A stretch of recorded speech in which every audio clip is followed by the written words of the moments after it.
ఈరోజు మనం డిస్కస్ చేయబోయే టాపిక్ మీనా టు నాడి ఆస్ట్రాలజీ నుంచి పిఎస్ఏ రూల్ నెంబర్ 8. మనం దీని గురించి ఫండమెంటల్స్ అన్నీ కూడా చేసాము. ఆర్వీఏ తెలుగు యూట్యూబ్ ఛానల్లో ప్లేలిస్ట్ ఏరియా ఉంది. దానిలో లర్న్ మీనా టు నాడి ఇన్ తెలుగు అని ప్లేలిస్ట్ ఉంటుంది. దానిలోకి వెళితే ఫండమెంటల్స్ అన్నీ వచ్చేసాయి. అన్ని ఫండమెంటల్స్ 40 ప్రిన్సిపల్స్ వాడి ఒక బర్త్ చార్ట్ ఆల్రెడీ అనలైజ్ చేశాను. అది చూడండి సరదాగా. సో దట్ అన్ని రూల్స్ ఒకేసారి ఎలా అప్లై చేయాలో మనకు అర్థమవుతుంది. ఈ అన్ని విడివిడిగా ఒక్కొక్క రూల్స్ని మనకి డిఫరెంట్ చార్ట్స్ని తీసుకున్నప్పుడు మనకి సెల్ఫ్ కాన్ఫిడెన్స్ పెరుగుతుంది. అలానే ఒక ఇంపార్టెంట్ పాయింట్ని మనం నేర్చుకుంటున్నాం కాబట్టి ఆ ఒక్క పాయింట్ గురించే రాఘవాచారి గారు చెప్పారనేది అర్థం చేసుకోండి. అంతేగాని చార్ట్ ఫుల్ అనాలిసిస్ ఎందుకు ఇవ్వట్లేదని కంగారు పడకండి.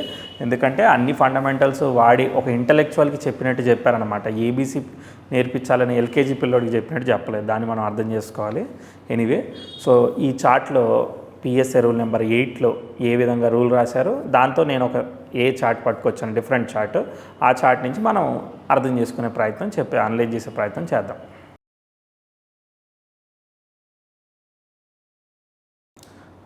రూల్ అయితే కన్ఫ్యూజింగ్ రూలే కానీ బట్ చాలా మంచి రూలు.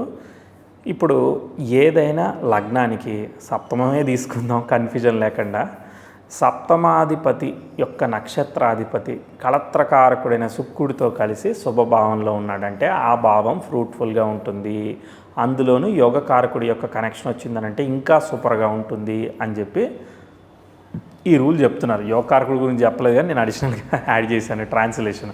సరే, ఎనీవే, సో ఏ లగ్నానికైనా ఏ భావాన్నైనా అంటే తల్లి, తండ్రి, పిల్లలు, తర్వాత భర్త లేదంటే భార్య ఇవన్నీ అనుభవించడానికి కారకా ప్లానెట్స్ ఉన్నాయి 1 to 12 హౌజెస్కి. ఆరోగ్యానికైనా, ఆయుష్కైనా ఇట్లా అన్నిటికీ కూడా అనమాట.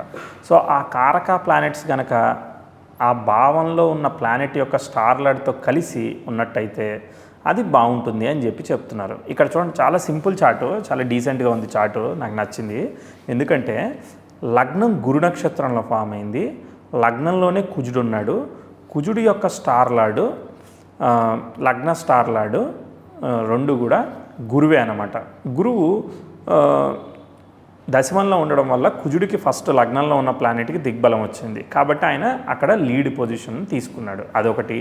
లగ్న స్టార్లాడ్ అయిన గురువు ఎగ్జాల్ట్ అయిన లగ్నాధిపతి నక్షత్రంలో ఉన్నాడు కాబట్టి అక్కడ కూడా ఏంటంటే మనకి లగ్నాధిపతితో కనెక్ట్ అవ్వడం వల్ల గురువుకి దిగ్బలం వచ్చింది. అంటే ఎగ్జాల్టెడ్ యొక్క స్టార్లో ఉన్నాడు కాబట్టి అక్కడ మంచి లైఫే ఉండేదానికి అవకాశం ఉందన్నమాట, పాజిటివ్. అదొకటి.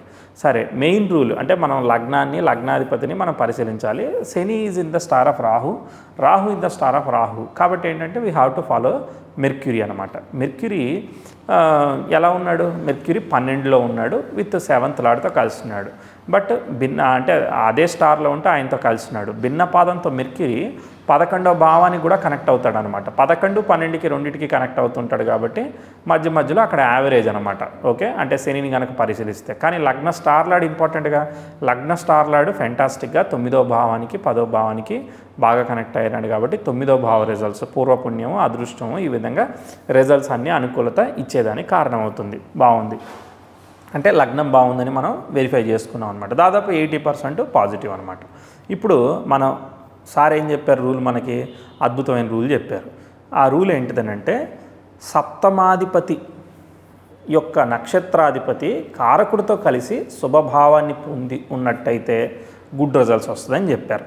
ఇక్కడ మనకి సప్తమాధిపతి రవి అనమాట. ఈ లగ్నానికి, కుంభలగ్నానికి ఆ రవి కుజ నక్షత్రంలో ఉన్నాడు, భిన్న పాదంలో ఉన్నాడు. కుజుడు ఎక్కడున్నాడు?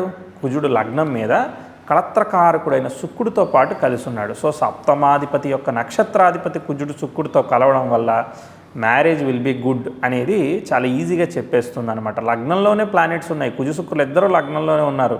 కుజుడి యొక్క నక్షత్రాధిపతి దశమంలో ఉండడం వల్ల కుజుడికి మంచి దిగ్బలం వచ్చింది. అది కూడా వృశ్చికం అయ్యి అది సొంత రాశి అవుతుంది. ఎంత విశేషం! ఇది చాలా పాజిటివ్గా ఉంటుంది. ఒకటి.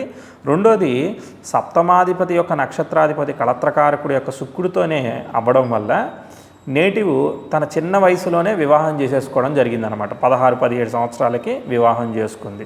తర్వాత తనకి శుక్రదశ జరిగింది. శుక్రుల్లో బుధుడు వచ్చినప్పుడు వివాహం అయిపోయిందనమాట. చాలా సింపుల్ అనమాట. ఇప్పుడు శుక్రుడిని, బుధుడిని అనలైజ్ చేసే ప్రయత్నం చేద్దాం. చూసారా, కారక ప్లానెట్ ఎప్పుడైతే యోగకారకుడు అయ్యి కంజాయింట్ చేశాడో అసలు ఎంత బ్యూటిఫుల్. తక్కువ ఏజ్లో వివాహం అయిపోయింది. ఎంత ఈజీగా, ఇప్పుడు పెళ్ళిళ్ళకి ఎంత ఇబ్బంది పడుతున్నారు కాబట్టి కంపారిటివ్లీ మ్యారేజ్ అనేది త్వరగా అయిపోయిందని చాలా ఈజీగా చూపించేస్తుంది. ఇంకో విషయం, ఇప్పుడు మనకి శుక్రదశ వివాహాన్ని ఇస్తుంది. కళత్రకారకుడైన శుక్రుడు కాబట్టి ఇచ్చేదానికి అవకాశం. శుక్రుడు ఎవరి స్టార్లో ఉన్నాడు? రాహు స్టార్లో ఉన్నాడు. సో మనం బుధుడిని పరిశీలించాలన్నమాట. బుధుడు ఎక్కడ పొజిట్ అయ్యాడు? 11వ భావానికి 12వ భావానికి కనెక్ట్ అయి ఉన్నాడు. సో 11 ఉంది కదా బుధుడు, అంటే మనము స్టార్ లార్డ్ ఎక్కడ పొజిట్ అయ్యాడు అనేది చూస్తున్నాం కదా. శుక్రుడి యొక్క స్టార్ లార్డ్ రాహు కాబట్టి, Rahu is equal to mercury కాబట్టి, ఎందుకంటే మిథునంలో ఉన్నాడు, స్వనక్షత్రంలో ఉన్నాడు. So mercury connected to 11, 12 and associated with the 7th lord. Mercury Ravi నక్షత్రంలో ఉంటూ 7th లార్డ్తో కలిసి ఉన్నాడు. 5, 7, 11 బ్రహ్మాండంగా శుక్రుడు ఇచ్చేదానికి అవకాశం ఉంది.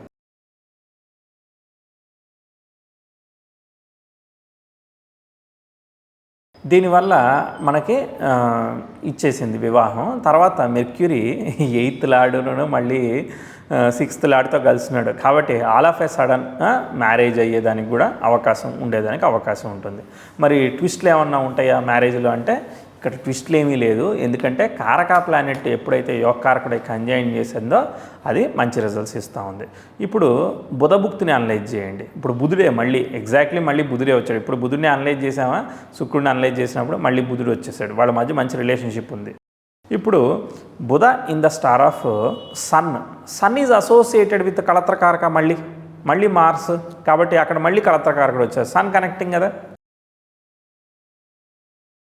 Mercury in the star of 7th lord star. 7th lord is associated with the కళత్రకారక. సో కాబట్టి దశాలార్డ్ కావచ్చు, భుక్తిలార్డ్ కావచ్చు, ఇద్దరు కూడా వివాహాన్ని ఎంచక్కా చాలా పాజిటివ్గా సూచిస్తున్నారు. అందులోనూ భుక్తిలార్డ్ అయిన బుధుడు ఇంకా బాగా సూచిస్తున్నాడు. ఎందుకంటే రవి ఒక గ్రహం యొక్క నక్షత్రంలో ఉంటూ ఆ గ్రహంతో కలిసినప్పుడు, ఇప్పుడు మీ ఇంట్లో నేను రెంట్కున్నానండి, మీరు వచ్చారు మా ఇంటికి అనుకో, మనం కాఫీ దిగి మాట్లాడుకుంటూ తిరిగ్గా చాలా పాజిటివ్గా ఉండొచ్చు కదా. సో అట్లా ఆ నక్షత్రంలో ఉన్నప్పుడు ఆ నక్షత్రాధిపతితో కలిసినప్పుడు ఒక స్పెషల్ కన్సిడరేషన్ వస్తుందన్నమాట. పాజిటివ్ అది. ఓకే, అంటే ఈవెంట్ పాజిటివ్ స్ట్రెంగ్త్ అది, ఇక్కడ స్ట్రాంగ్ స్ట్రెంగ్త్ అది. దాని పాజిటివ్ నెగిటివ్ అనేది ఈవెంట్ని బట్టి, పొజిషన్ ఆఫ్ ది ప్లానెట్స్ని బట్టి మాట్లాడచ్చు. సో కాబట్టి ఇక్కడ పాజిటివ్ రిజల్ట్ ఇచ్చింది.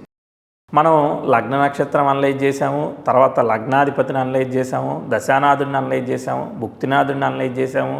వాళ్ళన్నిటికీ కూడా స్వభావాలు వచ్చాయి. ఇదే కాకుండా మనకి ఏదైతే రూల్ చెప్పారో ఆ రూల్ కూడా ఈ చార్ట్ మీద అప్లై చేసాము. ఏం చెప్పాం? సప్తమాధిపతి అయితే సప్తమాధిపతి నక్షత్రాధిపతి కళత్రకారకుడితో కలిసి శుభస్థానాల్లో ఉంటే మ్యారేజ్ ఈజ్ గుడ్.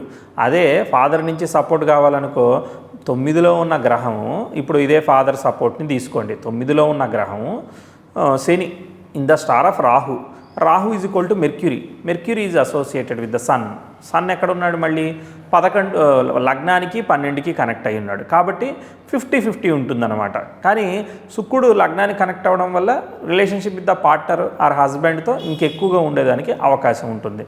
ఇట్లా మనం అర్థం చేసుకోవచ్చు అనమాట. దాదాపు ఈ రూల్ ఇంతే, చాలా సింపుల్ అనమాట. చాలా డీసెంట్గా అండ్ స్ట్రైట్ ఫార్వర్డ్గా ఉంది చార్టు. అసలు ఏమి కన్ఫ్యూజన్ ఏమీ లేదు. మీరు ఇలానే వేరే చార్ట్స్ మీద ఇలాంటివి వచ్చినప్పుడు అప్లై చేసే ప్రయత్నం చేయండి. అంటే అసలు నేను ఇలాంటి చార్ట్స్ అన్నీ కూడా ఫిల్టర్ చేసి చేయడానికి కొంచెం టైం పట్టింది. ఎందుకంటే ఈ రూల్కి తగ్గట్టుగానే అక్కడ ఈవెంట్ జరిగి ఆ చార్ట్ని నేను పట్టుకొని మీ దగ్గరికి వచ్చి ప్రజెంట్ చేయాలన్నమాట. అదొక ఛాలెంజింగ్ విషయం. కాకపోతే అన్ని రూల్స్ కలిపి ఒక చార్ట్ మీద అప్లై చేయడం ఈజీ. కొన్ని అప్లై అయితే కొన్ని అప్లై కాదు, అదేమీ పెద్ద ప్రాబ్లం కాదు. కాకపోతే ఒక్కొక్క రూల్కి తగ్గట్టుగా చార్ట్ని వెతకాలి కదా మన దగ్గర. దానికి ఒక అప్లికేషన్ చేద్దామని ఇలా రకరకాలుగా అనుకున్నాను. కానీ ప్రతి రూల్కి ఒక అప్లికేషన్ చేయాలి. ఇంకోసారి ఏమనిపించిందని అంటే ఈ అన్ని రూల్స్కి కలిపి ఒక చార్ట్లో ఎన్ని రూల్స్ అప్లై అవుతున్నాయి అనేది చేయాలని అనిపించింది అనమాట. ఎనీవే, సో మీ డౌట్స్ అన్నీ కామెంట్ చేయండి, మీ హ్యాపీనెస్ అంతా లైక్ ద్వారా షేర్ చేయండి. అండ్ నెక్స్ట్ వీడియోలో ఇంకో ప్రిన్సిపల్ చెప్తూ మనం కలుద్దాము. 1 by 1 ప్రిన్సిపల్స్ అన్నీ ఫినిష్ చేసే ప్రయత్నం చేద్దాం. Thank you so much.